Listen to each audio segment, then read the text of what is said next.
कि आजकल के जो गुरु हैं, बाबा लोग हैं, मैंने उन सबको देखा है। वो पैसा बना रहे हैं, और वो क्योंकि पैसा बना रहे हैं इसलिए वो असली नहीं हो सकते। और अंधविश्वास के नाम पर देश में ऐसे बाबाओं की कमी नहीं जो लोगों की समस्या दूर करने के नाम पर पैसे ऐंठते हैं। जम्मू पुलिस ने एक ऐसे ही ढोंगी बाबा को गिरफ्तार किया। फर्जी बाबा को गिरफ्तार किया। आरोप है कि ये बाबा पैसे को 10 गुना करने का झांसा देकर लोगों से ठगी। तुम्हें बनना है संत? एक हफ्ते में बना सकता हूँ, बताओ। इतना आसान है संत बनना। पहला, बाल बढ़ाना शुरू करो और दाढ़ी बढ़ाओ। मस्त कैरियर है। बनना है, कंसल्टिंग मैं कर दूंगा। एक एक दांव पेच से वाकिफ हूँ। जिनको तुम बोलो कि ये तो बड़ा संत है, बड़ा संत है, सोचो वो अपना जटाजूट और दाढ़ी वाढ़ी सब कटा ले, साधारण शर्ट पैंट पहन ले, इंसानों जैसी भाषा में बात करने लगे, तो उसमें कुछ बचेगा क्या संत जैसा? भारत की अवनति में बड़े से बड़ा रोल रहा है भारत के धर्म गुरुओं का। जो ठगा है इन्होंने, कोई सीमा नहीं। आचार्य जी, अभी कुछ दिन पहले की बात है कि कुछ रिलेटिव्स मेरे घर पर आए हुए थे। तो कुछ भजन है, दोहे हैं, तो मैं आदतन गा रहा था। तो उनकी ओर से कमेंट आया कि हाँ, के समय समय पर ऐसी महान आत्माएं होती रही हैं। तो मैंने कहा समय समय की बात नहीं है, अभी भी लोग हैं जो कि सही अध्यात्म का अर्थ लोगों तक पहुंचा रहे हैं। तो उनकी ओर से रिस्पॉन्स था इसका कि उनके अनुसार कि असली संत तो वही है जो कि झोपड़े में रहे, जैसे पहले कबीर साहब। और जो हम संतों की छवि है कि झोपड़े में रहे, भिक्षा इत्यादि मांगे। तो मेरी मेरी ओर से ये उनको रिप्लाई था कि श्री कृष्ण भगवान तो भी, अगर आप देखो तो वो तो खुद भी राजा थे, महलों में रहे हैं। तो ऐसा कोई रूल तो आप नहीं लगा सकते हो कि असली संत तो वही है जो कि झोपड़े में रहे। तो बेसिकली उनकी दो मान्यताएं मेरे को इसमें दिखी कि एक तो वो कि असली संत वही है जो कि दीनहीन हालत में अपना जीवन बिताए, और फिर एक मान्यता ये है कि जो पैसा बना रहा है वो तो फर्जी है। उनका कहीं ना कहीं ये रिस्पॉन्स था कि आजकल के जो गुरु हैं, बाबा लोग हैं, मैंने उन सबको देखा है। वो पैसा बना रहे हैं, और वो क्योंकि पैसा बना रहे हैं इसलिए वो असली नहीं हो सकते। तो इसके बारे में मैं जानना चाहता था आपसे कि ये दोनों मान्यताएं सही हैं, गलत हैं, क्या है? मान्यता का तो पता नहीं, पर संत माने क्या? संत माने कौन? संत माने कि जो कि लोगों के भलाई के लिए काम करे, उनके जीवन से दुख हटाए। तो इसमें झोपड़ी कहाँ है? इस परिभाषा में झोपड़ी कहाँ है? बेसिकली शायद ये होगा कि वो अपने लिए नहीं कर रहा, तो अपने लिए उसने कोई कुछ घर पर महल ये सब खड़ा नहीं किया, इसलिए झोंपड़े में रह गए। नहीं तो महल और झोपड़ी के बीच में कुछ नहीं होता। एक तो है कि अपने लिए महल खड़ा कर लिया, और एक है कि वो झोपड़े में रहता है, उसके बीच में कुछ नहीं होता। साधारण इंसानों जैसा, हवा हवाई नहीं। या संत की परिभाषा ही यही है कि वो जो झोपड़ी में रहता है तो संत है? तो फिर तो भारत जैसे जैसे गरीबी से मुक्त होता जा रहा है, वैसे वैसे संतों से भी मुक्त होता जा रहा है। और सबको गरीब कर दो, सबको झोपड़े में डाल दो, तो सब संत हो गए। अगर संतई की परिभाषा में झोपड़ी इतनी केंद्रीय चीज है, तो सबको झोपड़े में डाल दो, सब संत हो जाएंगे।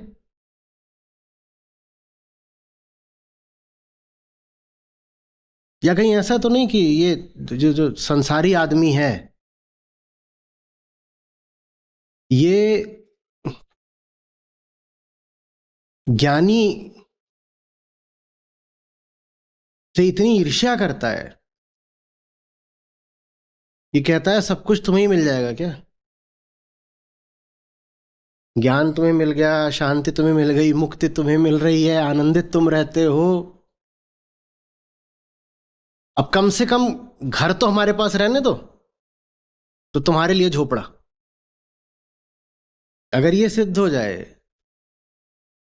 कि ज्ञान, शांति, मुक्ति, श्रद्धा, इनके साथ एक साधारण घर भी चल सकता है, तो फिर संसारी बेचारा क्या करेगा? क्योंकि संसारी ने तो अपने आप को तर्क हमेशा यही दिया था कि मैं इतना बेईमान और लंपट और कायर और कमजोर इसीलिए हूं क्योंकि अगर मैं ऐसा न हूं तो घर नहीं चलेगा।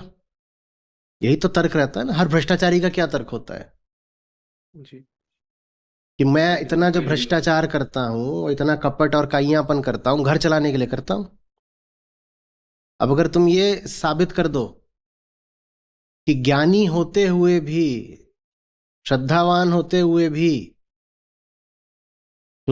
घर हो सकता है, तो फिर अब संसारी मुंह कहां छुपाएगा?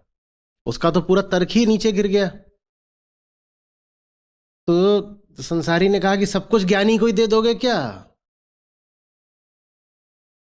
ज्ञान श्रद्धा मुक्ति तो उसके पास थे ही, घर भी हो गया उसके पास, तो फिर अब हमारे पास क्या बचा?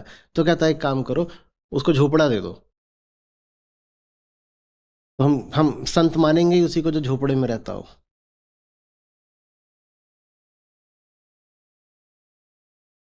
अब बड़ी सहूलियत हो जाती है।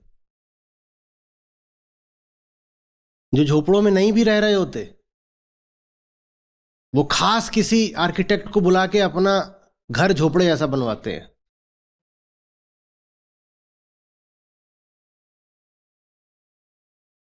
क्योंकि जब पता है कि संत कहलाओगे ही तभी जब झोपड़े में रहोगे, तो जहां भी रह रहे हो उसको झोपड़े जैसा कर दो।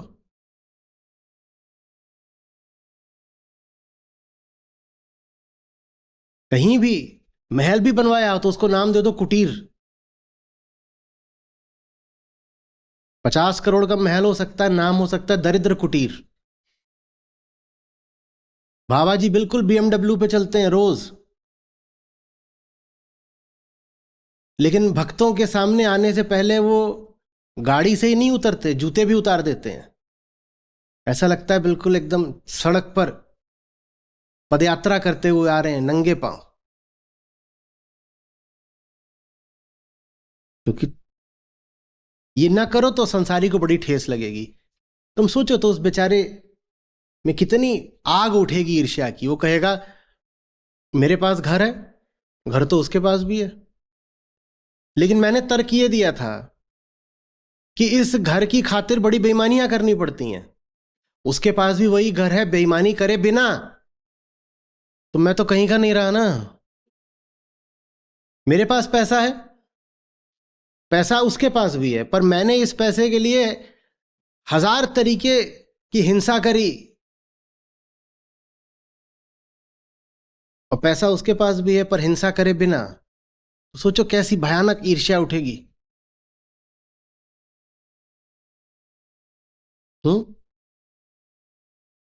ये विचार तुम मत पकड़ लेना। हमेशा अपने आप से पूछना, ये सब शब्द जब सामने आते हैं ना, इतनी बार सामने आए, इनकी आदत लग गई, हम इनकी परिभाषा पूछना भूल जाते हैं। संत माने क्या, साधु माने क्या? जिन शब्दों की सबसे ज्यादा आदत लग गई हो ना, सबसे ज्यादा उन्हीं की परिभाषा पूछा करो। ये सूत्र बता रहा हूं, जिन शब्दों से तुम्हारा सबसे ज्यादा परिचय है, तुम उन्हीं को लेकर सबसे ज्यादा अज्ञान में हो। कुछ शब्द बताता हूं, लिख लो, और चुनौती देता हूं कि जब इनके बारे में विचार करोगे तो पाओगे कि कुछ नहीं पता। जीवन, बताओ जीवन क्या है?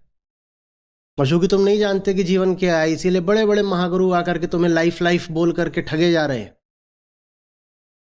What is the purpose of life? The purpose of life is life. बच्चा लोग बजाओ ताली, क्या जबरदस्त बात बोली है। बस इसमें एक छोटी सी चूक रह गई कि लाइफ माने क्या, ये ना उनको पता है ना बताना चाहते हैं। बताना चाहते भी दूर की बात है, ना पता है ना पता करना चाहते हैं।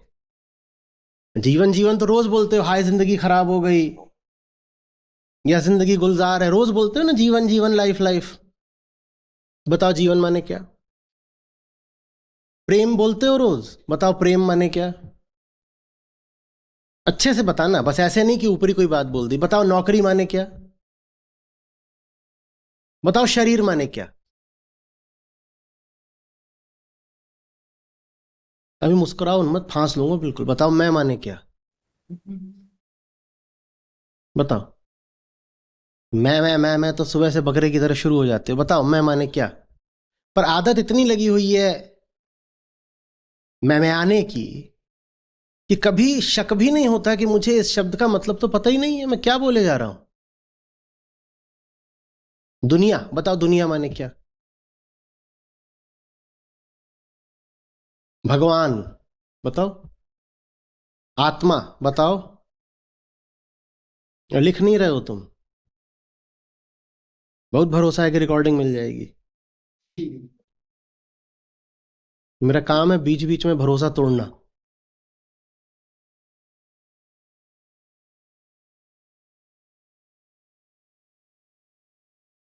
पैसा बताओ, पैसा माने क्या?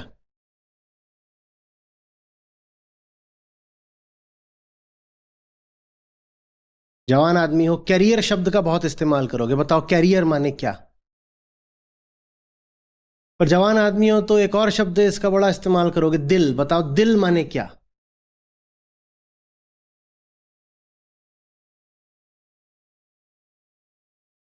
कुछ पता है? बताओ मृत्यु माने क्या? बताओ जन्म माने क्या? इस्तेमाल इतना ज्यादा करते हो, पूल्ड बाय फेमिलियरिटी।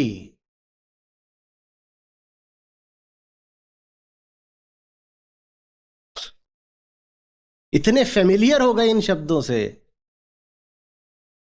कि मूर्ख बन गए। पता कुछ नहीं है पर रोज इस्तेमाल कर रहे हो।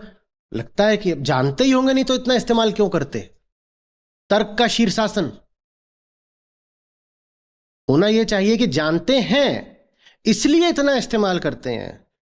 पर तर्क कुतर्क बन जाता। तर्क कहता है इतना इस्तेमाल करते हैं तो पता ही होगा ना। इतना इस्तेमाल करते हैं तो पता ही होगा ना। मतलब पता ही होगा। मतलब देश माने क्या? धर्म माने क्या? बताओ।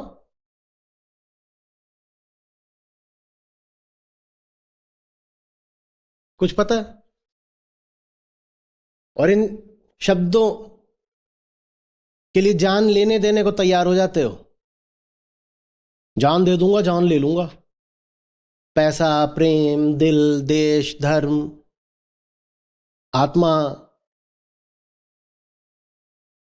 बहुत लोग तो जिगर भी चलाते हैं। मतलब नहीं पता, पर इनके बारे में इतने गंभीर है। ऐसे आदमी को क्या बोलोगे जो किसी ऐसी चीज को लेके बहुत गंभीर है जिसको वो जानता ही नहीं?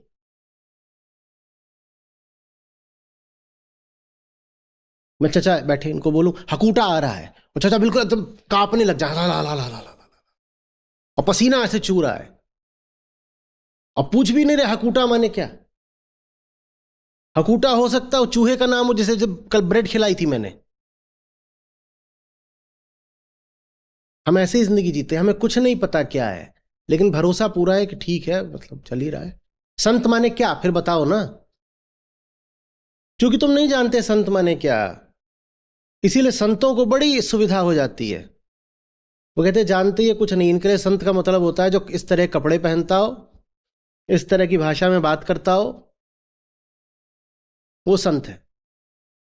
तुम्हें बनना है संत? एक हफ्ते में बना सकता हूं। बताओ, इतना आसान है संत बनना। पहला, बाल बढ़ाना शुरू करो और दाढ़ी बढ़ाओ। दूसरा, तुम 20 साल पहले ही अपना घर छोड़ के निकल चुके हो। कोई पुरानी फोटो एल्बम कुछ हो, खट से जला दो। 20 साल से तुम नंगे पांव विश्व भ्रमण कर रहे थे। फिर पैदल चले हो, पैदल चलते चलते ही तुम अमेरिका पहुंचे। पैदल चलते चलते ही तुम ऑस्ट्रेलिया पहुंचे। और पैदल माने ये नहीं कि प्लेन के भीतर भी पैदल चल रहे थे। प्लेन जैसी नारकीय चीज को तुमने कभी स्पर्श ही नहीं करा है।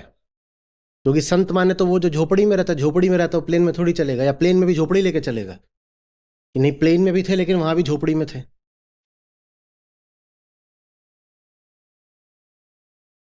सबसे पहले तो ये स्पष्ट होना चाहिए कि तुम 20 साल से इधर उधर भटक रहे थे। फिर 5-7 बार तुम्हें भगवान ने दर्शन दिया, तुम बेहोश हो गए। और क्या तुम ये साधारण इंसान की तरह तुमने कपड़े पहन रखे? इंसानों वाले कपड़े सब त्याग दो। कुछ भी ऐसा मत करो जो इंसानों जैसा हो, अभी संत बन जाओगे। बोल दो मोबाइल आज तक तुमने देखा ही नहीं। बोलो, आचार्य जी बोल दो मोबाइल। मोबाइल मैंने आज तक देखा ही नहीं। ये क्या है? ये आधुनिक युग का कोई नारकीय यंत्र है जिसको इस्तेमाल करने से भारत की महान संस्कृति का पतन हो रहा है? और ये क्या तुम इतना मोटा चश्मा आंख पे लगा के यहां बैठ गए हो? अभी तुम्हें कोई संत नहीं मानता? तो मेरे दो में से एक भी आंख नहीं है, लेकिन फिर भी मुझे पूरा दिखाई देता है। बोलो मेरी दो आंखें हैं, दोनों आंखें बहुत पहले खराब हो चुकी हैं, लेकिन फिर भी मुझे बिना चश्मे के सब दिखाई देता है। मैं संत हूं। अब मजाल किसी की कि आगे तुम्हारी आंखें वो जांचे। इंसानों की आंखें जांची जाती हैं, संतों की थोड़ी जांची जाती हैं। इंसानों का जाके परीक्षण करा जा सकता है, संतों का कौन करेगा? भीड़ मार देगी, अंधभक्तों की भीड़ तुरंत मार देगी। कहा जाएगी जो तुम संत हैं, जरा इन पे मेडिकल एग्जामिनेशन करने दो।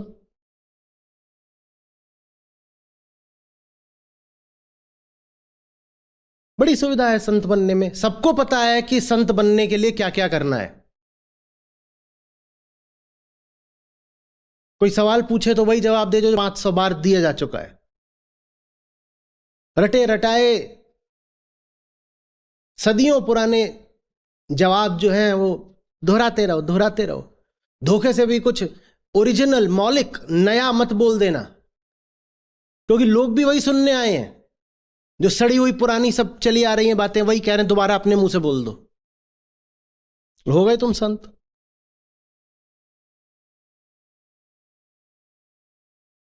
और कोई ऐसा सवाल पूछ ही दे धोखे से, जिसका कुछ नहीं पता, तो उसको हंस के बोलो बच्चे अभी तुम्हें वक्त लगेगा हमारे मौन को समझने में। और फिर आंखें तरेर करके सब अपने चेले चपाटों की ओर देखो कि तुमने ऐसा ये धृष्ट व्यक्ति घुसने क्यों दिया जिसने ताजा सवाल पूछ लिया। ऐसा कोई भेजा करो जो सब सड़े गले सवाल पूछे। बन जाओगे संत। मस्त कैरियर है, बनना है। कंसल्टिंग मैं कर दूंगा, एक एक दांव पेच से वाकिफ हूं।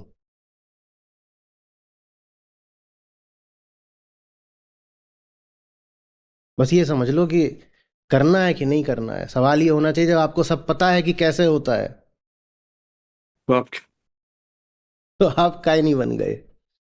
क्योंकि सब जानता हूं, इसीलिए कभी वो सब करूंगा नहीं। बस उन पर दया आती है जो इन टोटकों में फंस जाते हैं। फंसने वाले करोड़ों में।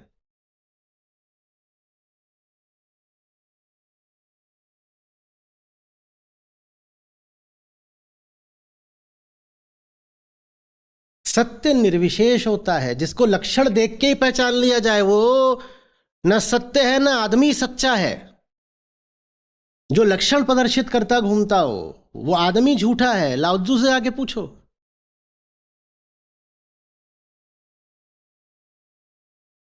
वो कहते हैं झूठ की पहचान यही है कि उसके पास सच के सारे लक्षण होते हैं, और सच की पहचान यह है कि उसके पास कोई लक्षण होता ही नहीं, कोई चिन्ह नहीं होता, उसका कोई पहचान नहीं होती। किसी तरीके से तुम इशारा करके नहीं बोल सकते कि ये बाहर से ऐसा दिख रहा है इसलिए सत्य है। निर्विशेष होता है सत्य। और झूठ, चूंकि वो झूठ है इसीलिए वो सच के सारे लक्षण धारण करके रखता है। और लोग भी ऐसे हैं जिनकी नजर गहरा देख नहीं सकती, तो लक्षणों को देखते हैं और प्रभावित हो जाते हैं। कितना तो ठगा गया है भारत, जो 1000 सालों की गुलामी रही, यूं ही थोड़ी रही। बाहर वालों ने हमें बाद में गुलाम बनाया, पहले तो हमारे भीतर वालों ने ही हमें गुलाम बनाया है। भारत की अवनति में बड़े से बड़ा रोल रहा है भारत के धर्मगुरुओं का। जो ठगा है इन्होंने, कोई सीमा नहीं। आश्चर्य तो मुझे यह होता है कि इतने सुर्ख स्याह काले आकाश पर कुछ टिमटिमाते तारे शेष कैसे रह गए,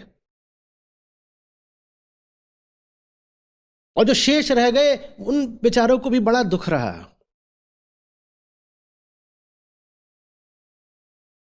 जो सचमुच ज्ञानी थे,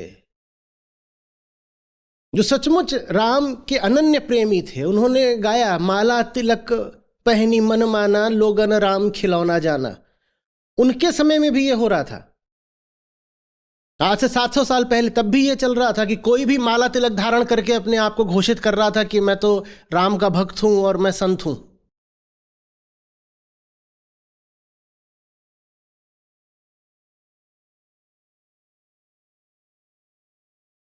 वो सब राम भक्त बने हुए थे, वो सब संत थे। उनके लिए क्या कह रहे हैं संत शिरोमणि? माला तिलक पहनी मनमाना लोगन राम खिलौना जाना। और जो सच्चा संत है उसको क्या बोल रहे हैं? पागल है, विक्षिप्त है। लोग कहें कबीर बौराना, कबीर का मरम राम जाना। जो असली संत है उनको बोलते थे बौरा है। बोले जो मैं बौरा तो राम तोरा, लोग मरम न जाने मोरा। ये दुनिया को उनका उत्तर था कि हाँ तुम सब मुझे पागल बोलते हो ना, तो मैं बौरा हूं भी तो राम में तेरा बौरा हूं। मैं बौरी मेरे राम भतार, ता कारण रची रखे हो श्रृंगार। जो सच्चा होता है उसको तो पागल ही कहा जाता है। पागल है, विक्षिप्त है, नकली है, आडंबरी है, कुछ बोलो। और जितने नकली होते हैं वो संत कहलाते हैं। थोड़ी भक्ति बहुत अहंकारा, ऐसे भगत मिले अपारा। थोड़ी सी भक्ति, अहंकार इतना बड़ा। मत बनो संत, इंसान बन जाओ पहले, इतना काफी है। हम इंसान भी नहीं, हम जानवर हैं। मनुष्य के लिए बड़ी से बड़ी उपलब्धि यही हो सकती है कि वो मनुष्य बन जाए। और जो मनुष्य से ऊपर कुछ बनने का प्रयास करते हैं वो बस पाखंडी और आडंबरी हो जाते हैं।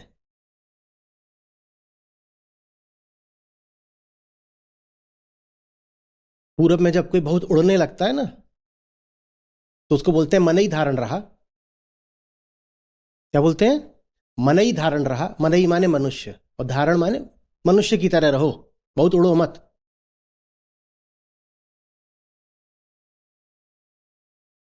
जब कोई बहुत एक्स्ट्रावेगेंट बिहेवियर दिखाने लगता है तो उसको बोला जाता है मनई धारण रहा।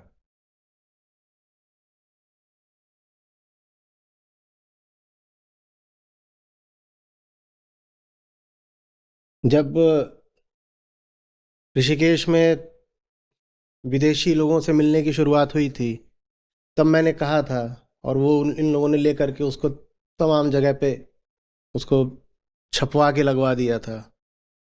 Forget enlightenment, be human first. Forget enlightenment, be human first. वो सब विदेशी वहां पर आए थे एनलाइटनमेंट की तलाश में। मैंने कहा एनलाइटनमेंट की कोई जरूरत ही नहीं है, तुम इंसान बन जाओ, इतने में ही मुक्ति हो जाएगी तुम्हारी। तुम इंसान भी नहीं हो। जानवर ज्ञानी होने का ढोंग कर रहा है, जानवर भक्त होने का ढोंग कर रहा है, और कई कई जानवर तो समाधिस्थ होने का भी ढोंग कर रहे हैं। तुम इंसान बन जाओ, पर्याप्त है। कोई लक्षण न दिखाए पारंपरिक रूप से संतई के, तुम्हें बड़ी दिक्कत हो जाएगी, तुम पहचान ही नहीं पाओगे उसको। सोचो। और जो असली संत हुए उन्होंने कोई पारंपरिक लक्षण दिखाया नहीं। संत रविदास बैठे हुए हैं आराम से, वो जूतों पे काम कर रहे हैं, बताओ कौन सा लक्षण दिखा रहे हैं वो? कोई लक्षण नहीं। संत कबीर बैठे हुए हैं, वो कपड़े पर काम कर रहे हैं, कोई लक्षण है? कुछ नहीं। जड़ भरत हैं, वो इतने साधारण सरल, उनको एक राजा ने पकड़ा, देखा रास्ते में ऐसे ही बैठा हुआ कुछ नहीं कर रहा, बोले आओ जरा हमारी सेवा करो, हमारी पालकी जा रही, तुम भी हाथ दो। वो आ गए, बोले हाँ ठीक है। वो थोड़ी दिख रहे थे कि जबरदस्त तरीके से एक सब माला तिलक और विशेष परिधान धारण करके एक संत वहां बैठा हुआ है, कुछ नहीं। और उसी राजा को फिर उन्होंने चलते चलते सरल भाषा में कुछ ज्ञान नसीहत भी दे दी। और जिनको तुम लोक धर्म में बड़ा संत बोलते रहते हो, मैं तुमसे पूछ रहा हूं, वो अपने संतों वाले जो बिल्कुल ही प्रकट लक्षण हैं उनको छोड़ के तुम्हारे सामने आ जाएं तो तुम्हें वो संत लगेंगे भी? जिनको तुम बोलो कि ये तो बड़ा संत है, बड़ा संत है, सोचो वो अपना जटाजूट और दाढ़ी वाढ़ी सब कटा ले, साधारण शर्ट पैंट पहन ले, इंसानों जैसी भाषा में बात करने लगे, तो उसमें कुछ बचेगा क्या संत जैसा? तो इसीलिए वो न तो कभी इंसानों जैसा बर्ताव करेंगे, न इंसानों जैसा परिधान पहनेंगे, न इंसानों सी भाषा बोलेंगे, क्योंकि संतई के नाम पे उनके पास बस यही है, परिधान, आवरण, आचरण, भाषा, यही है संतई कुल। इसीलिए मैंने आज तुमसे पहला प्रश्न यही पूछा था कि संत माने क्या। जो कुछ भी बाहरी है, सतही है, प्रकट है, दृष्टव्य है, उसको हटा दो तो बताओ फिर संत माने क्या। उसको हटा दो तो फिर संतत्व में असली जो बात बचती है वो तो यही है, सत्य के प्रति अगाध प्रेम। और उस प्रेम को तो वही पहचान पाएगा जो स्वयं प्रेमी हो।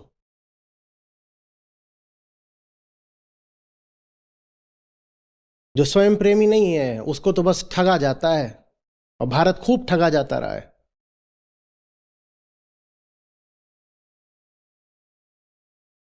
फिर है तैयारी, आ रहे हो मेरे 7 दिन के क्रैश कोर्स में? और मैं तो फीस लूंगा, मैं संत तो हूं नहीं। बताओ। हम्म। जी। ठीक है, आ जाओ, कर लो भाई इनसे संपर्क, डोनेशन वगैरह मोटी निकलवा लेना।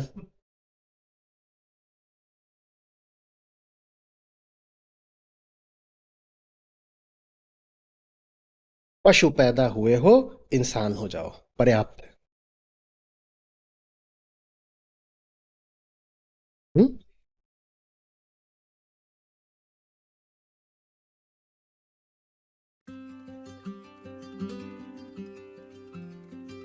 मैं मथुरा से हूँ। तो कृष्ण जी के बारे में पता तो बहुत पहले से था, लेकिन कृष्ण जी का व्यक्तित्व क्यों इतना प्रेरणादायी है, क्यों उन्हें मानना चाहिए, क्यों उन्हें पूजना चाहिए, ये मुझे आचार्य जी से पता चला। आचार्य जी पूरा जीवन का ज्ञान आपके सामने ला के रख देते हैं। ये बेस्ट संगति है जो आप किसी को दे सकते हो। हम अपने आप को बेस्ट गिफ्ट यही दे सकते हैं कि रोज 1-1.5 घंटा उनके साथ बिताएं, और जीवन में आनंद के लिए शायद ही कुछ चाहिए। हम इस सत्र में बैठते हैं, असली आनंद, असली माहौल तो यहीं बनता है, बाकी और कुछ तो मुझे पता नहीं। आचार्य जी के साथ बहुत बहुत बहुत आनंद आता है। पूरी टीम इतनी मेहनत करती है, हमारी परीक्षाएं लेती है, हमें समय समय पर ये याद दिलाया जाता है कि तुम्हारे मूल में जाओ, तुम अवेयर रहो। गुरु गोविंद दो खड़े, काके लागू पाए, बलिहारी गुरु आपने, गोविंद दियो बताए। बहुत बहुत धन्यवाद आचार्य जी कि आपने इतने महान व्यक्तित्वों से हमें मिलाया, कृष्ण से, श्री कृष्ण से, संत कबीर से, कठोपनिषद पढ़ाई, नचिकेता से मिलाया, अष्टावक्र से मिलाया।